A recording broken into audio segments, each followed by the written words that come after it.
नमस्कार, मी प्राची लुडबे. आज आपण इयत्ता 6वी सायन्समध्ये नवीन पाठ पाहणार आहोत. तो म्हणजे substances in the surroundings, their states and properties. सभोवतालचे पदार्थ, त्यांच्या अवस्था आणि गुणधर्म. मुलांना तुम्हाला माहितीच असेल, पदार्थांच्या 3 अवस्था असतात. बघा या चित्रामध्ये सॉलिड, लिक्विड, गॅस म्हणजे स्थायू, द्रव, वायू आणि ही एक चौथी अवस्था आहे प्लाझ्मा म्हणजे विश्शंदी. सर्व पदार्थ ह्या 3 अवस्थांमध्ये आढळतात. उदाहरणार्थ आपलं पाणी, ह्या 3 पाण्याच्या अवस्था आहेत बघा. Water in solid state is called as ice. In liquid state itself it is water and this gaseous state means steam of water. ह्या 3 अवस्था आपल्या पाण्याच्या आहेत. प्रत्येक पदार्थ असे 3 अवस्थांमध्ये मिळतात, स्थायू, द्रव आणि वायू. बघा आपण वेगवेगळे पदार्थ पाहूया. Solid, these are all substances which are in solid state. Different substances I have shown here: gold, glass, and powder, naphthalene ball, chalk we are using for teaching. Then this is coal. These all substances are in solid state. These are the substances in liquid state. द्रव पदार्थ, पाणी, वाहणारे पदार्थ. These are all in liquid state. पाणी तर आहेच. दूध आपण जे पितो ते, त्यानंतर पेट्रोल गाडीसाठी वापरतो, बरोबर ना. त्यानंतर लिंबू सरबत, बरेच पदार्थ, माझा वगैरे लिक्विड जे सरबत जे असतात ते सगळे द्रव रूपामध्ये असतात. रॉकेल. These all substances are in gaseous state. Gas, अगरबत्ती आपण लावतो, अगरबत्तीचा जो सुगंध निघतो, धूर निघतो, तो गॅस आहे. परत चिमण्या ज्या कंपन्यांच्या ज्या चिमण्या असतात त्यातून निघणारा धूर, even that is also the gaseous substance. Scent आपण स्प्रे केला की त्याचा वास सगळीकडे पसरतो. Why? Because it is in solid state. पाणी गरम केलं की पाण्याची जी वाफ निघते, that is also the gaseous state. These all substances are in gaseous state. And these are the 3 states of matter, that are solid, liquid and gas. Now we'll see this experiment. You can do this experiment. What you can do? You take some pieces of wax. मेणाचे तुकडे घ्यायचे एका वाटीमध्ये आणि ते मेणाचे तुकडे वाटीमध्ये घेऊन तुम्ही जर वाटी गॅसवर धरली सावकाश पक्कडच्या साह्याने आणि गरम केली तर तुम्हाला असं दिसेल की ते मेणाचे तुकडे वितळायला लागले आहेत. That wax pieces are started melting and they have become complete liquid they have become, or liquid wax has become in the that plate. Now you off your burner and keep it aside for cooling. You will see that in that plate again that liquid or molted wax again started freezing. म्हणजे पुन्हा ते fridge व्हायला म्हणजे गोठायला लागलेलं आहे आणि गोठून पुन्हा ते भांड्याचा आकार घेऊन पुन्हा त्याच्यात सॉलिड स्थायीरूप मेण तुम्हाला वाटीत दिसणार आहे. म्हणजे इथे मी गरम केल्यामुळे काय झालं, इथे तुम्हाला दिसते बघा मेणबत्ती आपण जेव्हा पेटवतो तेव्हा तिचं मेण ह्या हीटमुळे, उष्णतेमुळे, वातीच्या उष्णतेमुळे मेण वितळत असतं बघा असं खाली, आणि खाली खाली ते घसरतं गुरुत्वाकर्षणामुळे. म्हणजे इथे काय दिसतं तुम्हाला चित्रामध्ये की उष्णतेमुळे, because of heat, the wax is melting and it is going in or it transferring in liquid state, and that liquid is flowing, or here that liquid spreads in the plate. But again when we have made it cool, allow it to cool, म्हणजे थंड व्हायला दिलं तेव्हा पुन्हा त्याचं स्थायू झालं. म्हणजे काय झालं, एका अवस्थेतून सॉलिड मधून लिक्विड झालं, म्हणजे चेंज ऑफ स्टेट झालं, त्याची अवस्था बदलली आणि पुन्हा थंड केल्यावर पुन्हा लिक्विड मधून सॉलिड झालं. आणि this is called as change of state.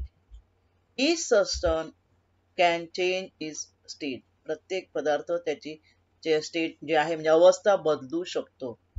आणि पदार्थ ही अवस्था बदलणे, ह्या चित्रामध्ये बघा पाणी उकळल्यावर पाण्याची वाफ होते, बरोबर ना. म्हणजे उकळल्यावर पाण्याची वाफ होते, किंवा पाणी जे आपण फ्रीजमध्ये ठेवल्यावर पाण्याचा असा बर्फ बनतो, बरोबर ना. फ्रीझरमध्ये आपण जेव्हा ठेवतो ट्रेमध्ये पाणी, त्याचा बर्फ बनतो, म्हणजे पाण्याचा बर्फ बनला.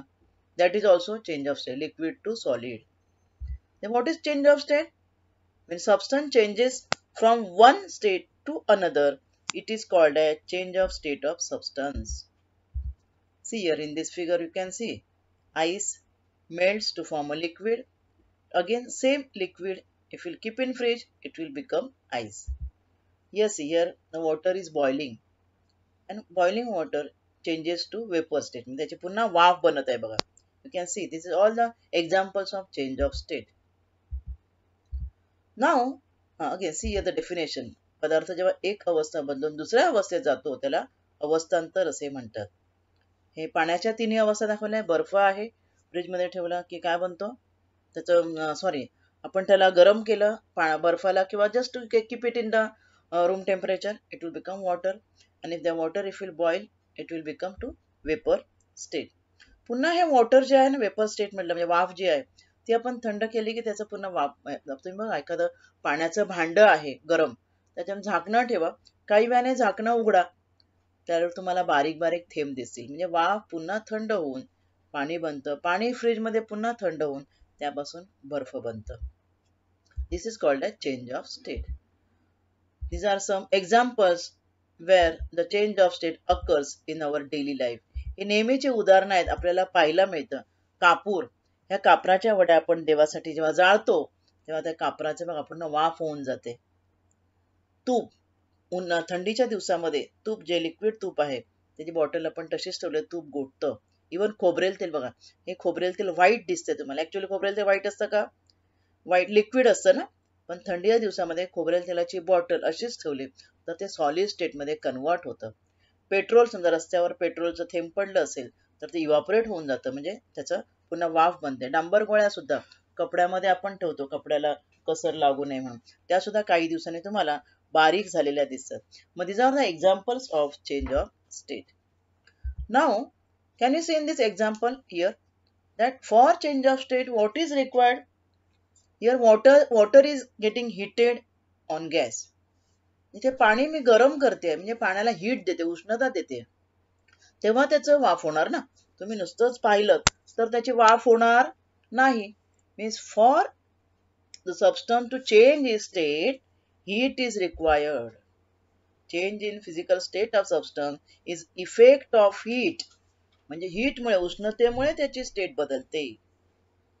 मग कसं होतं उष्णतेमुळे त्याची स्टेट कशी बदलते किंवा त्याचं अवस्थांतर करण्यासाठी म्हणजे जो स्थायू आहे ते जे बघा इथे लिहिलंय सॉलिड, त्याला हीट द्यावी लागते प्लस एनर्जी, म्हणजे हीट द्यावी लागते.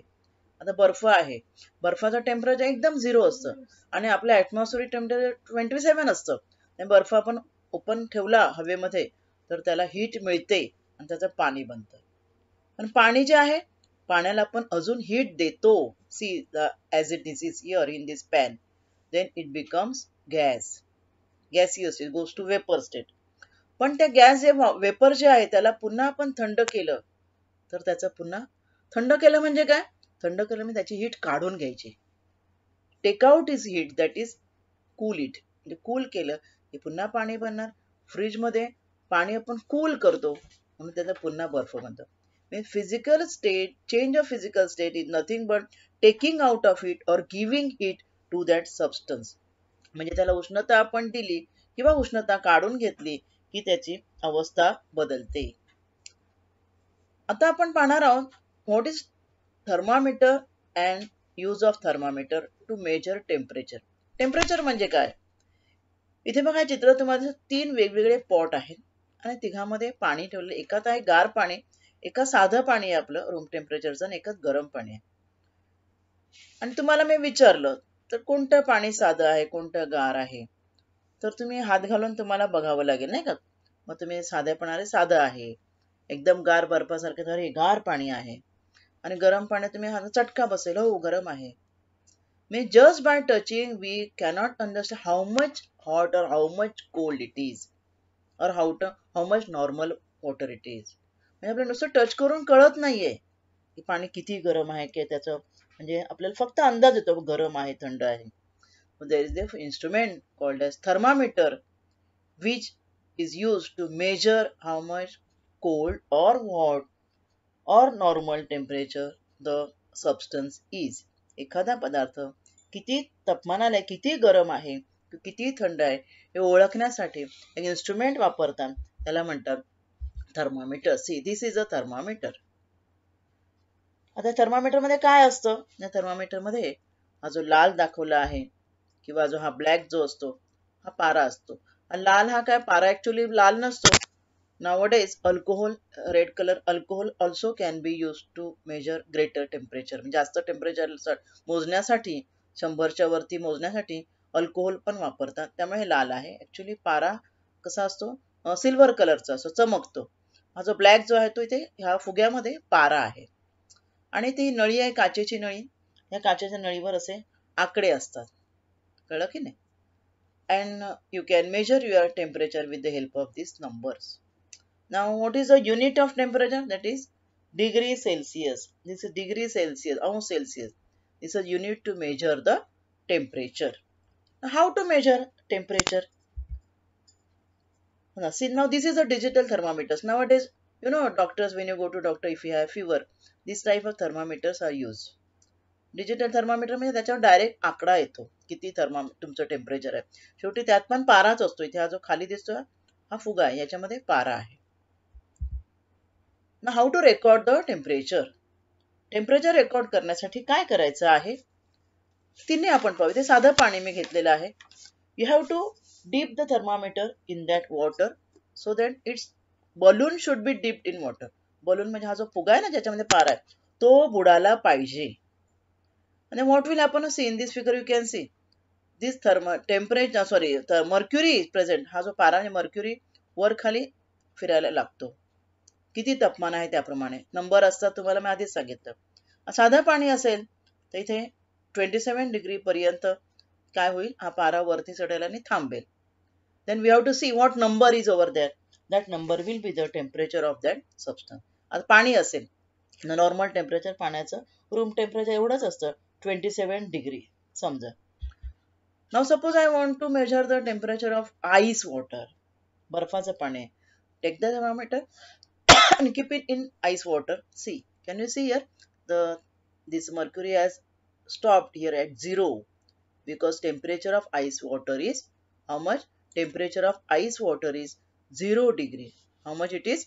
0 degree. I told you that unit is degree Celsius. Here to write 0 and then C here. This is the temperature of ice water. This way you can measure. Suppose you want to measure the temperature of hot water. See here. Then keep, now see here, this is hot water, boiling water.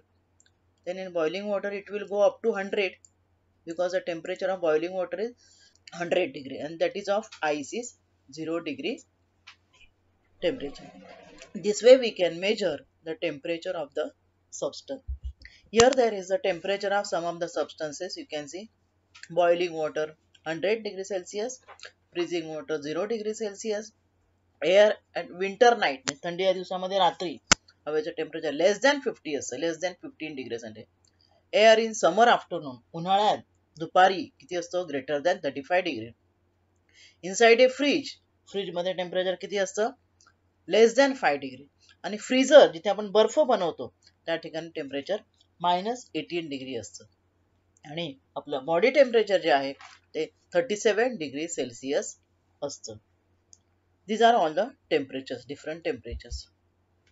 Now we'll see what is evaporation. All of you know evaporation. बाष्पीभवन.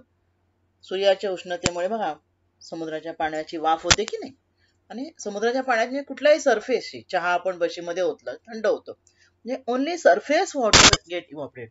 पृष्ठभागावरच्या पाण्याची फक्त वाफ होते, सगळ्या आतल्या सरफेसची नाही. मग जेव्हा आपण पाणी बॉईल करायला ठेवतो तेव्हा काय होतं? See, evaporation occurs only at the surface of the water. You can see from this picture. मग जेव्हा आपण बॉईल करायला ठेवतो तेव्हा काय होतं? हे बघा, या ठिकाणी पाणी बॉईल होतं. When we keep the water from boiling, what happens, all the substance means all water get heated. From all the parts of water, it starts boiling and we can see the bubbles rising from water faster and faster. Rate of that bubbling gets increased. बबलिंगचा जो rate वाढत जातो, म्हणजे पूर्ण पाणी गरम होत असतं, हळूहळू छोटे छोटे बुडबुडे येतात आणि नंतर हे बबलिंग वाढत जातं, म्हणजे बुडबुडे वाढत जातात. And one stage comes where all the water starts boiling, म्हणजे भरपूर मोठे मोठे बबल्स यायला सुरुवात होतात. And that state is called as the boiling of water. Now water boils at what temperature it starts complete boiling? That temperature 100 degrees centigrade, and that is called as the boiling point of water. The temperature at which water starts boiling is called as boiling point of water, and boiling point of water is 100 degree Celsius. It is also called as evolution of the water. Okay. Now, after boiling, suppose same water, boiled water, if I have taken in one kettle, and if you do at home, घरी तुम्ही करताय, गरम पाण्यावर झाकण ठेवलं आणि थोड्या वेळ पाहिलं तर आतील बाजूला तुम्हाला पाण्याचे थेंब दिसतील. Similarly, I have kept this kettle and I have kept one plate on it and ice over here on the plate. Can you see? And this that same vapor is condensed and becoming water droplets which are falling in this beaker. म्हणजे थंड केलं आपण वाफ की त्याचं काय बनतं आहे, पाणी बनतंय परत. and this process is called as condensation. बर्फ असलेली किंवा समजा एखादी गरम एकदम गार पाणी असलेली बॉटल आपण अशी उघडी ठेवली तर बाहेरच्या बाजूला तुम्हाला असं थेंब दिसतात, माहितीये ना, पाण्याचे थेंब. म्हणजेच काय, हवेमध्ये जी वाफ आहे पाण्याची ती काय होते इथे, तिचं रूपांतर पाण्यामध्ये होतं. and therefore we can see the droplets at the outside surface of the bottle, and water vapor cools, get converted to water again, and this process is called as condensation. Now when water starts condensing, at the time at which has started boiling, at the same temperature it's condensed. Therefore the boiling point and the condensation point both are same. See, पाण्याचा उत्कलनांक आणि संकलन बिंदू एकच असतो. जिथे ते boil व्हायला लागलं तिथेच ते काय होतं, कंडेन्स व्हायला लागतं. नाउ फ्रीजिंग म्हणजे गोठण म्हणजे काय, तुम्हाला जे मी सांगितलं की फ्रीज मध्ये काय करतो बघा, ट्रे मध्ये आपण पाणी भरून ठेवतो, बरोबर, आणि फ्रीजचं टेम्परेचर आत्ताच पाहिलं -18 डिग्री एवढं कमी असतं. मायनस म्हणजे निगेटिव्ह, 0 पेक्षा कमी म्हणजे निगेटिव्ह, तुम्हाला माहिती आहे, आपण गणितात शिकलोय. आणि त्यामुळे ते फ्रीजमध्ये काय होतं, ह्या पाण्याचं रूपांतर बर्फामध्ये होतं, म्हणजे फ्रीज होतं.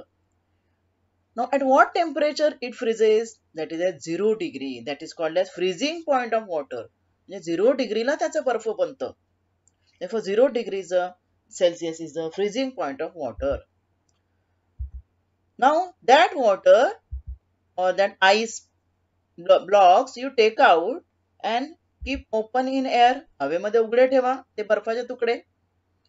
सॉलिड आहे ना तो काय होणार, हवेचं टेम्परेचर 27 आहे तर बर्फाचं टेम्परेचर 0 आहे, मग त्याला 27 म्हणजे हायर टेम्परेचर मिळालं. Therefore it will start melting, विलयन, मेल्ट व्हायला सुरुवात होतं. आणि तेच मेल्ट झालेलं पाणी बघा दाखवलं इथे, पुन्हा गोळा करा, फ्रीज मध्ये ठेवा, again it will freeze. Means melting of ice, किंवा बर्फाला उष्णता मिळाली की तो वितळायला लागतो ना, ते वितळणे, ज्या टेम्परेचरला वितळतं दॅट इज मेल्टिंग पॉइंट, आणि वितळणे ह्याला म्हणतात मेल्टिंग. अगेन सेम थिंग, किती टेम्परेचरला मेल्ट व्हायला लागतो, 0लाच तो मेल्ट व्हायला स्टार्ट होतो. ज्या टेम्परेचरला त्याचं बर्फ झालं त्याच टेम्परेचरला तो मेल्ट व्हायला लागतो. Therefore freezing point and melting point of water are one and the same. Both are same. Understood? See here in this figure you can see solid, when it melts it become liquid. बर्फ solid म्हणजे बर्फ नाही का, वितळला melt झाला की liquid बनतं, त्या process called age melting. आता उलट बघा, एरो उलट झाला, लिक्विड आहे ते थंड केलं, फ्रीज झालं, सॉलिड बनतं, that process is called as freezing. Got or not? Freezing means conversion of liquid to solid. Correct? This is two conversions, melting and freezing. Now another conversion, liquid and gas we'll see. Liquid when converted to gas after heating, पाणी आपण heat केलं liquid, त्याचं gas मध्ये रूपांतर होणार, that is called अ वेपोरायझेशन. बरोबर ना, बाष्पीभवन किंवा उत्कलन. आणि तोच गॅस किंवा तेच पाण्याची वाफ आपण झाकणाने बंद केली तर जे पाणी बनतं त्याचं, that process is called as condensation. Therefore this Change in physical state is nothing but the effect of amount of heat which we are giving to the substance. Today we will stop here. Thank you.